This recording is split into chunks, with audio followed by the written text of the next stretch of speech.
ഭാരതീയ ജനതാ പട്ടികജാതി പട്ടികവർഗ മോർച്ച കൺവെൻഷനും SC/ST വിദ്യാർത്ഥികൾക്കുള്ള പുസ്തക വിതരണവുമാണ് കൂഡല്ലൂർ ശ്രീ ഗോപാലകൃഷ്ണ ഹൈസ്കൂളിൽ നടന്നത്. പരിപാടി BJP സംസ്ഥാന vice president Prameela C Naik ഉദ്ഘാടനം ചെയ്തു. ಈ ದೇಶಕ್ಕೆ ಒಂದು ವರ್ಷದಲ್ಲಿ ಏನೆಲ್ಲ ಕೊಡುಗೆಯನ್ನು ಕೊಟ್ಟಿದೆ ಅಂತ ನಮ್ಮೆಲ್ಲರಿಗೂ ಗೊತ್ತಿದೆ.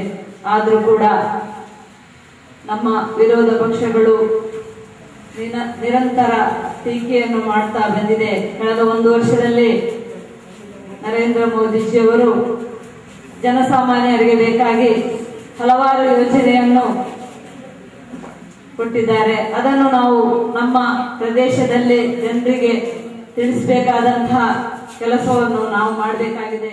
സുരേഷ് കാളിയങ്കാട് ചടങ്ങിൽ അധ്യക്ഷത വഹിച്ചു. SC/ST മോർച്ച ജില്ലാ പ്രസിഡന്റ് രാമപ്പ മഞ്ചേശ്വരം മുഖ്യ അതിഥിയായിരുന്നു. K. Madhava master, S. Kumar, Pushpalatha Alvas, Sujnani Shanbhog, K. Vittalashetty, Mahabala Rai, Sanjeeva Pulikkur, Mohana Kaliyankad തുടങ്ങിയവർ സംസാരിച്ചു.